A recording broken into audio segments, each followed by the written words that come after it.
Ok, estamos iniciando mais um programa da redação, direto aqui da redação do Jornal Litoral. Hoje é dia 1º de setembro do ano 2014. Da redação é um programa que a gente trata de assuntos diversos, né, tipo esporte, política, comunidade, enfim. Programa que, graças a Deus, você, internauta, tem prestigiado com acessos durante a semana, em sua casa, em sua residência, da melhor maneira possível que você quer assistir, prestigiando o programa da redação.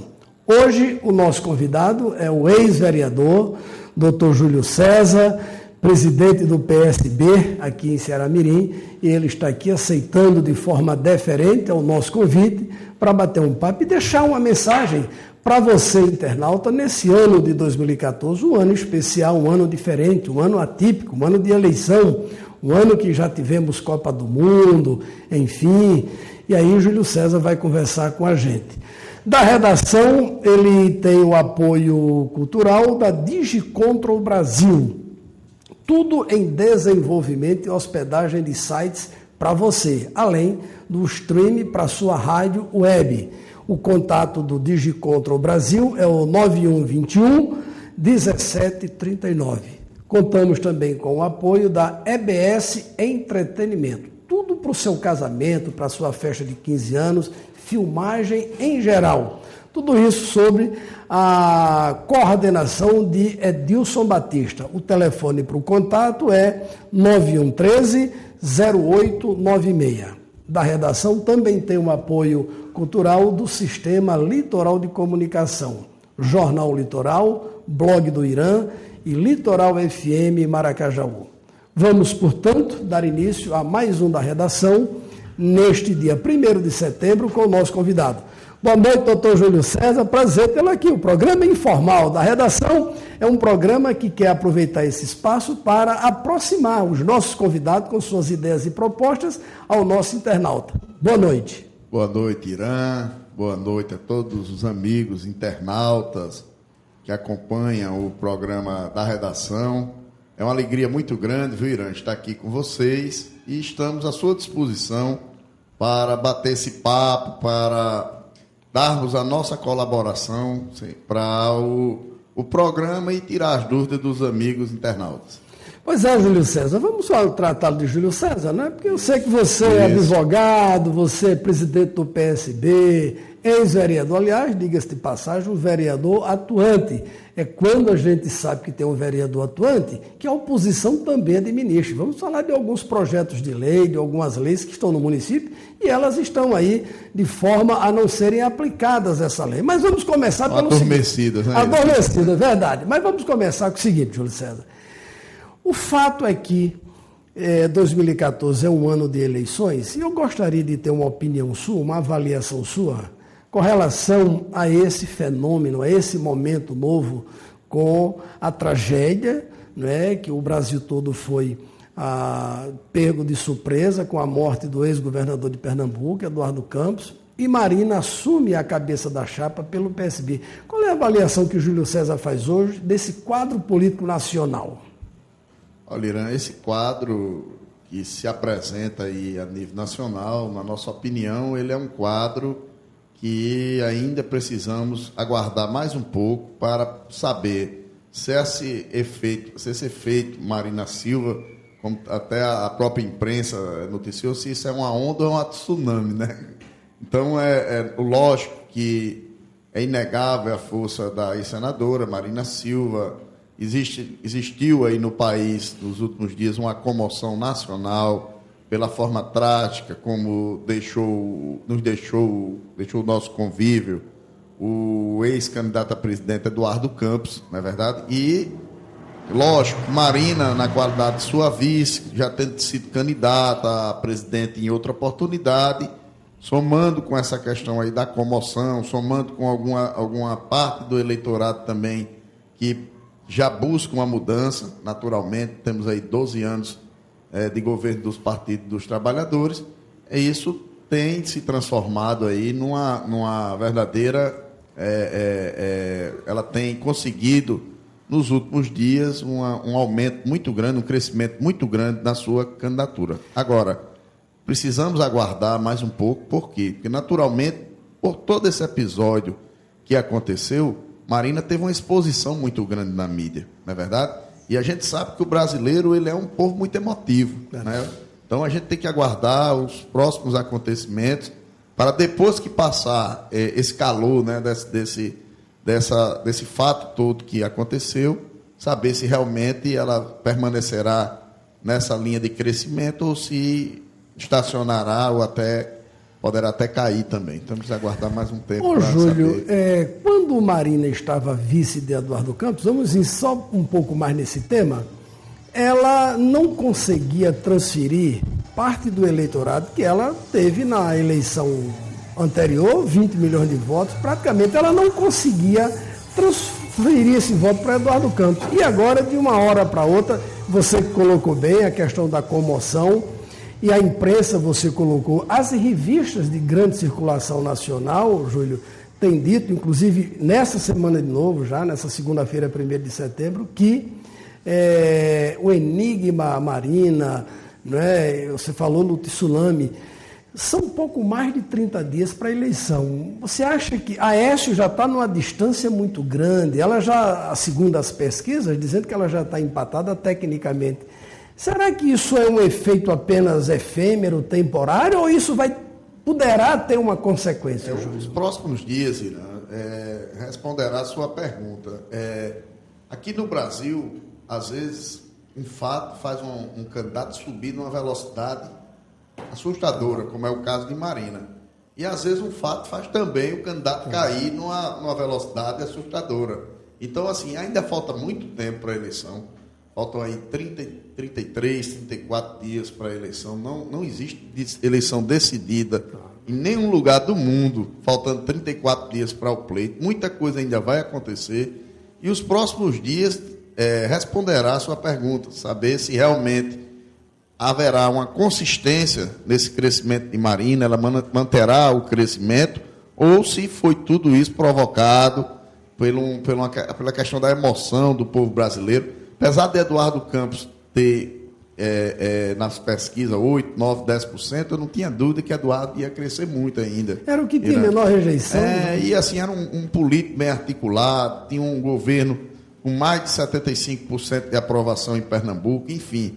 Então, ele ainda iria, com certeza, tinha um potencial de crescimento muito grande. E Marina, ela tem uma vantagem com relação a Eduardo, porque Marina já foi votada. Marina já foi votada, no caso que eu digo, para presidente da República. Então, ela é uma candidata mais conhecida do que Eduardo Campos, e Eduardo ia ter essa oportunidade de ser conhecido quando iniciasse os programas eleitorais. Mas, quis Deus, né, a gente tem que respeitar a vontade divina que ele acontecesse não é nem que quis Deus, né? Aconteceu lamentavelmente esse acidente trágico que ele não pôde mais ser candidato, né? Partiu do nosso convívio, e Marina assumiu tanto a candidatura como ela teve a mídia, ela enfocou bastante esse fato e ela se beneficiou também muito desse fato. Ô, Júlio, mas ainda nessa esfera nacional dessa eleição deste ano, mas você mesmo assim acredita que o segundo turno acontecerá? Dilma não ganharia já no primeiro turno, mesmo com essa possibilidade de uma queda de Marina? Você acredita que vai haver um segundo turno para a presidência da República? Hoje se pauta as estratégias políticas com base em pesquisas, né? Apesar de vários institutos de pesquisas vêm errando aí ao longo dos tempos. A própria Marina Silva, na campanha passada, pelos institutos de pesquisa, ela não teria o percentual que teve.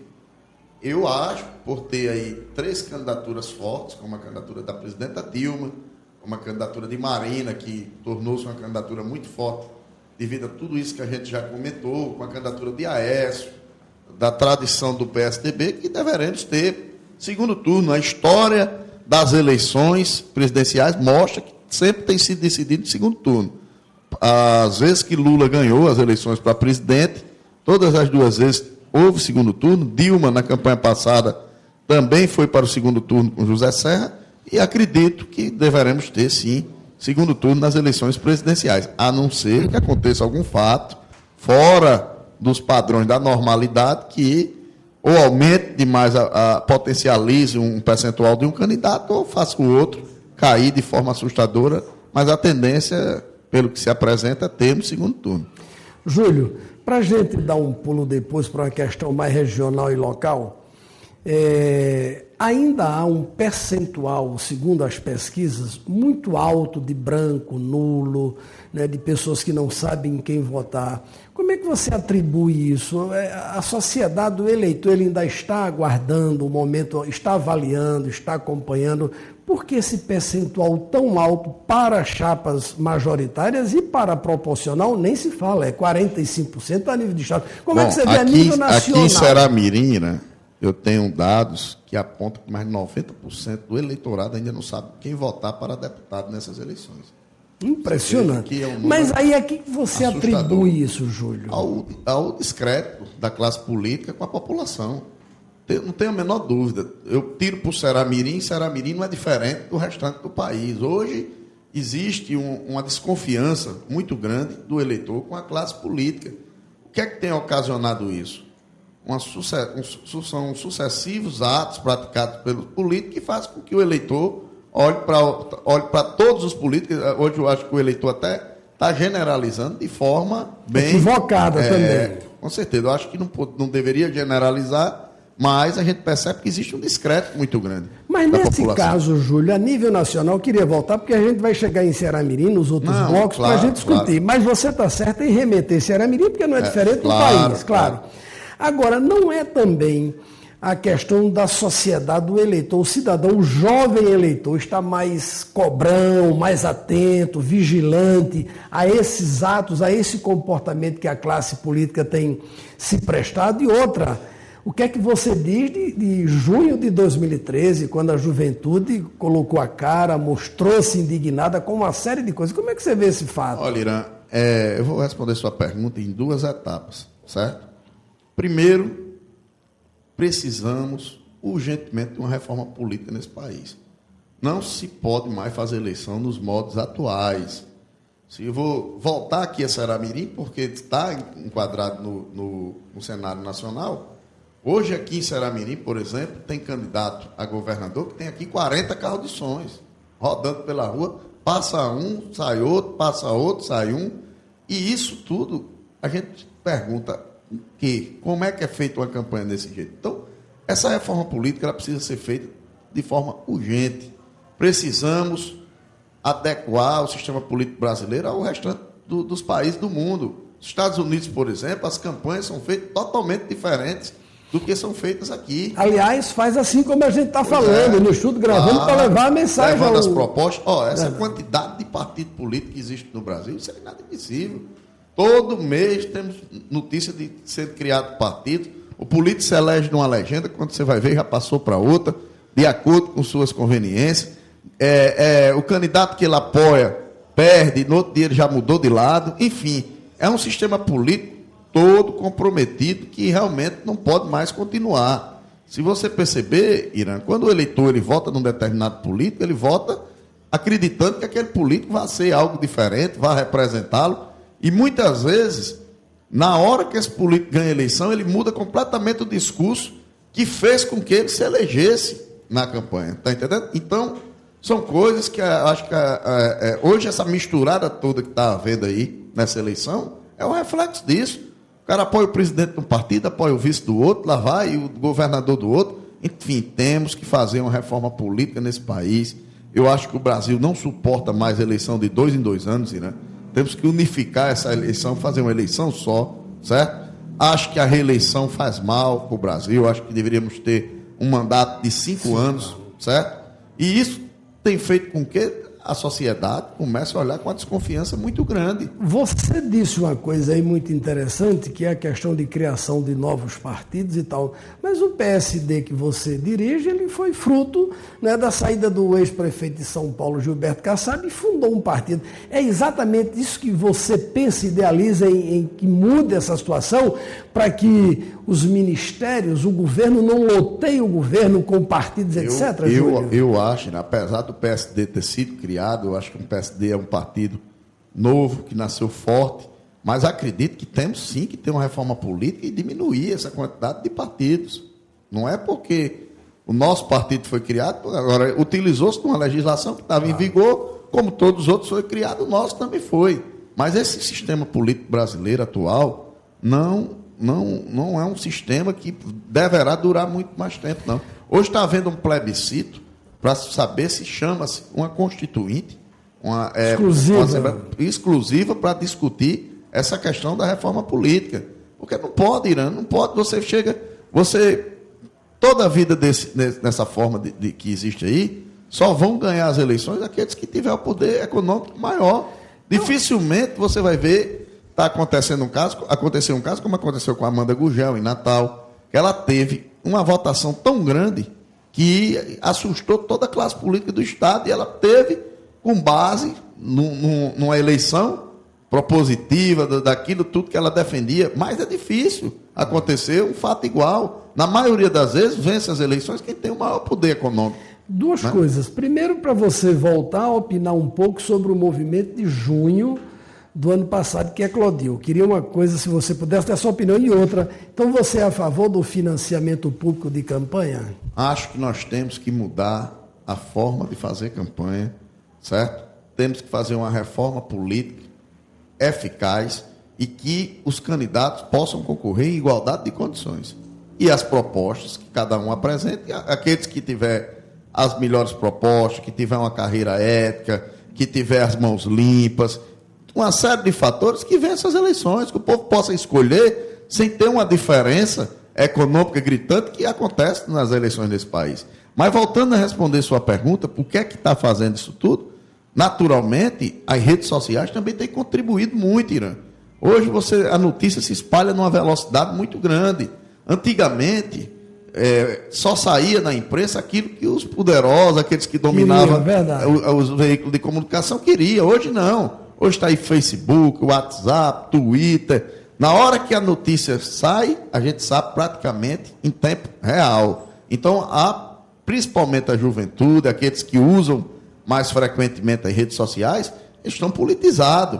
Eles estão acompanhando de perto o que está acontecendo no nosso país e estão tendo poder, eles, de tomar a decisão de acordo com aquilo que ele entende ser melhor para a nossa sociedade, para o nosso estado, para o país, para o nosso município. Essa é uma nova forma de fazer política. Eu acredito, Irã, que daqui a uns anos o voto não será mais obrigatório, todo esse sistema será modificado, as campanhas serão feitas nas redes sociais, em locais como esse, dando aqui uma entrevista no Redação, entrevistas de rádio, certo? Como acontece na maioria dos países. Essa história de carro de som na rua, incomodando o povo, isso está acabando. Isso aí, eu acho que nessa eleição já está havendo uma diferença muito grande. Já se percebe uma diferença gritante dessa eleição para as eleições anteriores. Bom, estamos conversando com o Júlio César. No finalzinho desse primeiro bloco, eu gostaria que o Júlio emitisse sua opinião sobre o Congresso Nacional. Será que essa reforma apregoada, dita, solicitada, aliás, pela própria sociedade brasileira, esse Congresso que poderá ser reeleito, ou mesmo com algumas inovações, ele vai ter condições para fazer essa reforma? Ou você é a favor, como você disse, de uma constituinte exclusiva para esse fim, Júlio? Olha, Irã, primeiro que todos que estão lá são representantes do povo. Não adianta a gente votar num candidato e depois estar criticando. Não é verdade? A gente tem direito de escolher e eles estão lá porque ganharam as eleições. Então, estão lá de forma legítima. Mas eu vou lhe dar aqui um dado importante e interessante. Na época das manifestações, na pressão popular, naqueles atos que aconteceram no Brasil, no Rio Grande do Norte, em todo canto, pressionaram o Congresso e o Congresso votou mais lei naquele período do que votado nos outros 3 anos da legislatura. Então vejam vocês o tamanho da força do povo. O povo também precisa ir para a rua, precisa apontar. Na hora que o povo se junta, Irã, não tem no mundo quem segure. Derruba presidente, derruba ministro, derruba deputado, senador, derruba tudo. Está entendendo? Aquele que você veja que hoje em dia o país, ninguém pode negar que evoluiu. Antigamente, para você ver um deputado ser caçado, era uma luta. Hoje, constantemente, o cara pisou fora do barato e está lá. Não é verdade? Verdade? Antigamente, você vê um governador ser retirado no carro. Ah, é governador. Tem casos aqui em Ceramiri, na época, muito tempo atrás, que teve vereador que chegava lá, estava preso e estava na... Rapaz, solta o cara. Tá entendendo? Hoje não existe mais isso. Tá entendendo? Então, existe uma evolução. Existe uma evolução. A sociedade tem cobrado mais. As redes sociais permitem que essa evolução ocorra. Mas eu também sou contra a gente eleger um representante e chegar lá a querer denegrir a imagem do Congresso. Eu acho que são representantes do povo, sim. Foram eleitos pelo povo e nós temos que respeitar a vontade de cada um. Olha, Irã, aconteceu... Eu tenho acompanhado, eu gosto de política, você me conhece. Eu estou na política por amor, eu gosto da política. E eu acho que alguns candidatos, falando aqui do cenário nacional, eles conseguem uma votação muito grande usando a criatividade, a inteligência. A propaganda de Tiririca, lá em São Paulo, é uma propaganda que, poxa, a criatividade do cara foi fantástica. Ele aparece em 2 momentos, né? O primeiro momento, ele vestido de Tiririca, aí ele diz, até você votou comigo, cara. Aí depois aparece ele vestido de Roberto Carlos. Aí ele começa a cantar, eu votei, de novo eu vou votar, porque sei que Brasília é seu lugar. Poxa, agora, qual é a proposta que existe aí? Nenhuma. Mas a grande massa da população, ela se vê tão revoltada com a classe política, que diz, pô, vou votar naquele ali, que é meu voto de protesto. Você está entendendo? Então, são coisas que, são vários artifícios que os políticos usam para vencer as eleições. Mas... acredito eu, Irã, que a melhor maneira de se escolher um candidato é analisar a sua coerência, analisar suas propostas, analisar seu passado. Essa lei da ficha limpa que veio para ficar no país é uma lei importantíssima, né? Antigamente o cara se envolvia em muitos escândalos, corrupção, no outro dia ganhava a eleição, claro, porque ele foi corrupto, ele se apoderou do dinheiro, muitas vezes dinheiro público, tinha dinheiro e ganhava a eleição, não é verdade? Mas isso está mudando. Eu acredito muito no Brasil, viu, Irã? Eu sou um patriota, certo? Eu acho que esse país ainda vai ser uma das principais potências do mundo. Já tá no caminho para ser. Acredito muito no povo brasileiro. Eu acho que não existe no mundo um povo tão receptivo como o nosso povo. Um povo demonstração foi na Copa. Claro, agora, né? Todos achavam que o Brasil não faria uma Copa bonita, não faria uma Copa... É tida aí como a maior Copa de todos os tempos, a recepção do povo brasileiro. Então, eu acredito no meu país. Acredito no meu país e, sem sombra de dúvidas, vamos dar a nossa contribuição, vamos continuar lutando para que esse país, cada vez mais, possa ser um país igual, onde acabe com a miséria, com o analfabetismo, que as pessoas possam viver em igualdade e com dignidade. Bom, da redação vai para um breve intervalo e volta para o segundo bloco com o presidente do PSB municipal em Ceramiri, ex-vereador Júlio César. Voltamos já.